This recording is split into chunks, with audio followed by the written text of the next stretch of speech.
We're going to talk about inequalities and real numbers. This symbol here is the less than symbol. This symbol here is the greater than symbol.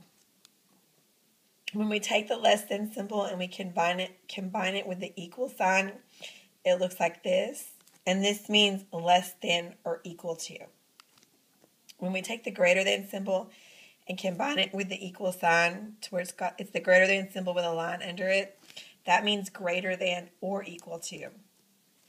When we take the equal sign and we slash through it, that means that it is not equal to.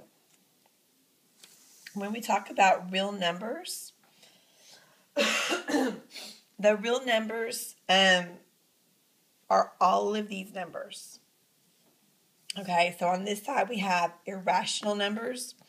Irrational numbers are non-terminating, non-repeating decimals. Examples of this would be pi and the square root of 2. Those would be irrational numbers. Rational numbers can be written as a fraction.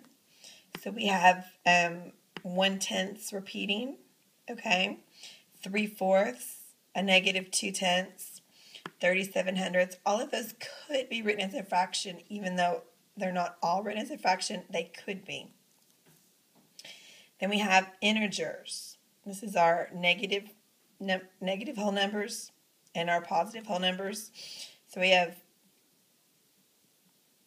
like from 0, 1, 2, 3, 4, 5, and then negative 1, negative 2, negative 3, and so on. We have our whole numbers.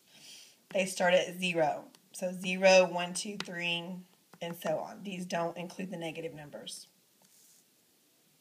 We have our natural numbers. They don't include 0. They don't include the negatives 1, 2, 3, 4. Okay, so if you look at this is the natural numbers. Okay, and then the natural numbers are included in the whole numbers, but we add the 0 to it. And then we have the integers, which includes all the whole numbers, all the natural numbers, and now we've added those negative numbers. And these are all whole numbers. And then the rational numbers include all of these numbers, and then also the fractions, anything that can be written as a fraction. And then over here, the irrational numbers are those numbers that can't be written as a fraction because they're non-terminating, non-repeating decimals. So like pi goes on for forever, 3.14, and so on and so on. And then when we put these groups together, we get our real numbers. Okay, we're going to practice some inequalities. So I want to know, is this true or false?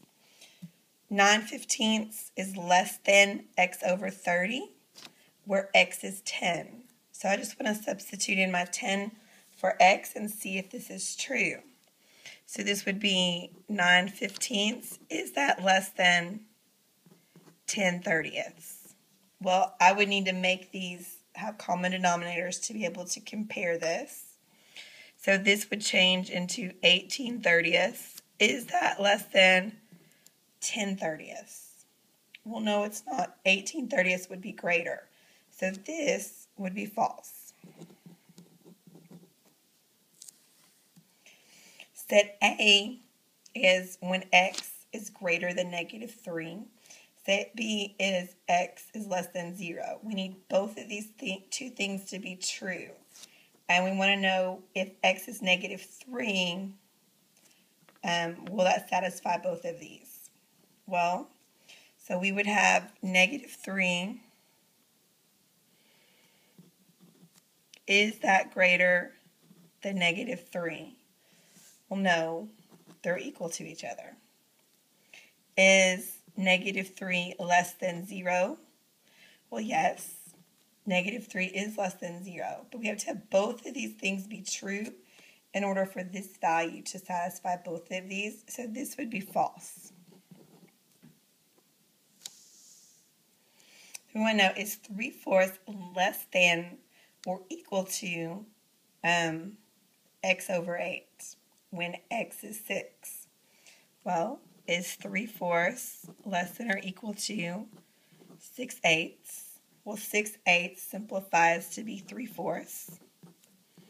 So 3/4 is not less than 3/4, but it is equal to 3/4.